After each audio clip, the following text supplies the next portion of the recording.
Good evening. I'm Jessica Hardhorn, and thank you so much for joining us on News Channel 3 Live at 6. Tonight, two men are now formally charged in the kidnapping of a mother and her two children. This happened earlier this week in Kalamazoo, and we now know one of the men is the woman's husband. News Channel 3's Tyler Brummett has the latest on these developments. Tyler? Well, Jessica, both men appearing in district court today, and we want to take you through what we've learned. The two men face several felony charges after investigators say they kidnapped Doriesha Watts and her two children. And tonight we've obtained court documents showing what investigators say happened during another incident the day before the kidnapping. 29-year-old Deshawn Gladney and 32-year-old Jordan Watts arraigned Friday in the kidnapping of Doriesha Watts and her two children.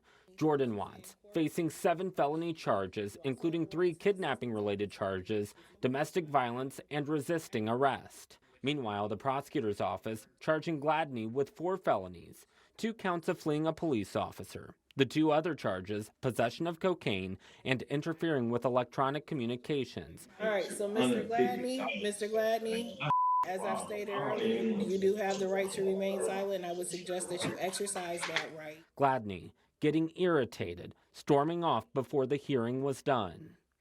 Wednesday evening, KDPS asking for the public's help to find the mother and her children, saying they were last seen in the 1000 block of West Maple. They were found safe later that night. News Channel 3 obtaining probable cause paperwork for Gladney, which details an incident from the day before the kidnapping.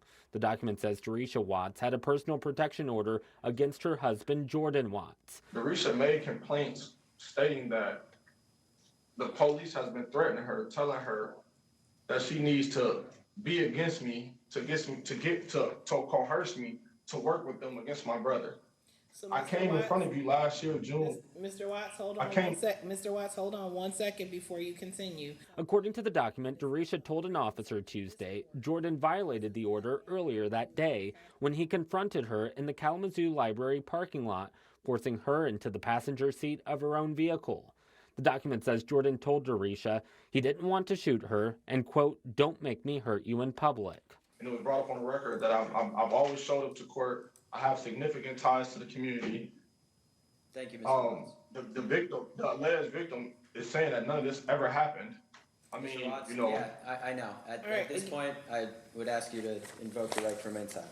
Investigators say in the court papers, Jordan Watts then told Gladney to drive the vehicle with Doriesha and her 2 kids inside. Police say they used surveillance video from the library to piece this all together. That after the defendant was arrested on August 21st, we do have phone calls on August 22nd where he is still trying to contact the victim in this case. He is giving her number to individuals he is calling from the jail to have those individuals contact the victim and try to get her to not participate. The entire time that he had the victim in the car, it is alleged that he is telling her not to participate. He is making threats. He's threatening to put her to sleep. The victim in this case, as I've already mentioned, is in fear for her life here.